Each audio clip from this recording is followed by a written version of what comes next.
Now, have you ever experienced a situation where the Nigerian police lived up to the saying, "Police is our friend"?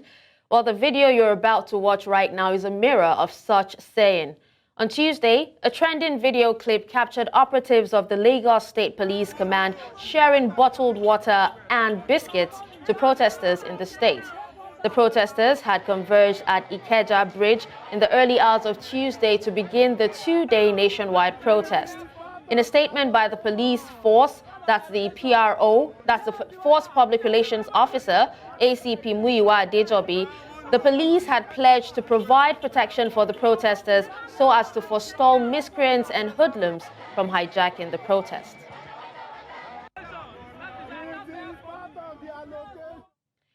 To further discuss the conduct of the police during this protest, I have joining me on the news Public Relations Officer of the Lagos State Police Command, Benjamin Hundeyin. Hello, Benjamin. Thank you so much for joining me. Good morning, and thank you for having me on the show today. Good morning.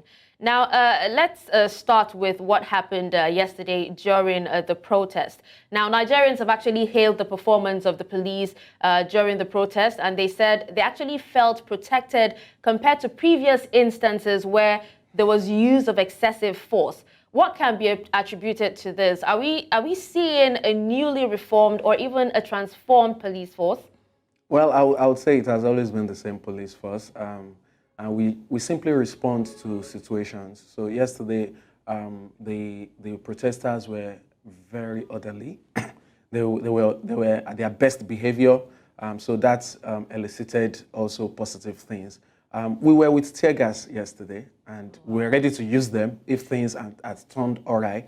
So it's the same police. We just respond as the need arises. So yesterday everything went fine, and I think that can be attributed to the meeting we had with the leadership of the Labour Congress a day before, where they pledged to be very peaceful, and we also pledged to give them maximum protection. Well, it's a good thing that mischief makers didn't hijack the process yesterday then. Now, but a standout moment from Tuesday's protest was the Nigerian police force actually sharing refreshments to protesters. That must have been, first of such in Nigeria. Where did that come from, and what spurred that gesture? Well, that came from the Commissioner of Police, Lagos State Command, CP Adegoke. When he was leaving the command headquarters yesterday to go supervise the security deployment for the protest, he just said, "Oh, okay, let's put some water in the vehicle, let's put some biscuits in the vehicle and give to protesters." So that was his idea, and I'm happy that people have received that very well. So it's just in the spirit of securing life and property, being your brother's keeper, and of course, like you've said, police is your friend. And a lot of people would actually say it's the little gestures that actually count. Now, one other thing is promoting trust. It's actually quite essential, and the force, we believe should be all about acts of service. Now, moving forward, how can law enforcement agencies improve training to better handle conflicts and also de-escalate tense situations? Well, you've mentioned the word in your question, training, and the capacity and the efficiency to handle such situations would come from continuous and enhanced training, which we're already having, thanks to some reputable NGOs and international NGOs who come who identify some of these training gaps and provide them. So it's work in progress. We are doing these trainings, we're undergoing these trainings, and we'll continue to improve and get better at managing conflict. All right, now you actually said, as it has always been, police is your friend. And, the gestures that we actually saw yesterday proved that. But how do we, trust that it would actually transcend or even reflect in your operations? Well, like I said earlier, it's about action and reaction. So our mandate comes first. We need to protect life and property. So we'll do whatever it takes. And we'll continue to be humane. Police is your friend, and we'll continue to protect life and property.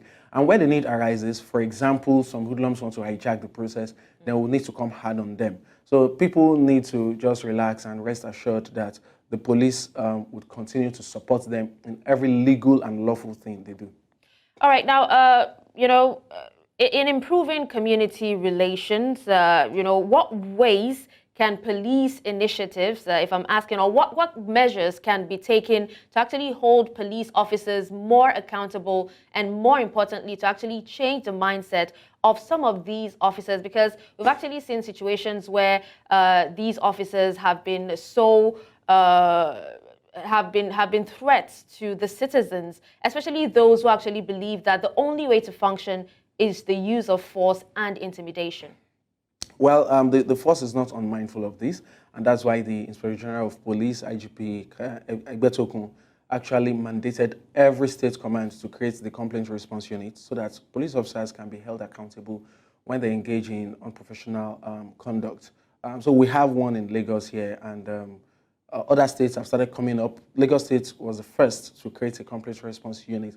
So this is to make officers accountable, and it's a good thing. It's good to note that many Nigerians, or many Lagosians in particular now, have been taking advantage of that. They quickly reach out to us when they see things going wrong. And we also take advantage of multimedia messages too. People just take out their phones, record police officers misbehaving, and send to us, and we're able to use it. So we are very mindful of that, and we encourage more and more people to take advantage of the complete response unit, take advantage of the numbers we've rolled out there, numbers of all DPOs, so that by the time you call your DPO and there is no tangible response, at least it's closest to you, then you can reach the complete response unit, and we'll try to do something about it.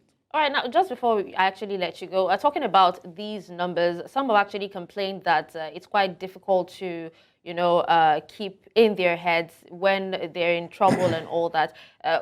Should we see a situation where we'd actually have like a 3-digit number or a 4-digit number, something easy to actually, reach out to in times of trouble? Well, for Lagos State, we have 2 3-digit numbers, and they are toll-free. We have 767 and we have 112. And they actually work, 767, 112. So in addition to that is when we have, why we have other phone numbers, so that in case that number is busy for a long time and you need quick response, you can also call those numbers. And I would quickly add here that if you could just go to lagos.npf.gov.ng, lagos.npf.gov.ng, you'll see all the numbers you would need, maybe for WhatsApp messages, for SMS only, for calls, all of these in addition to 767 112. Okay. All right. Thank you so much, Public Relations Officer of Lagos State, Benjamin Hundeyin, for joining me on the news and speaking on this. Thank you for having me.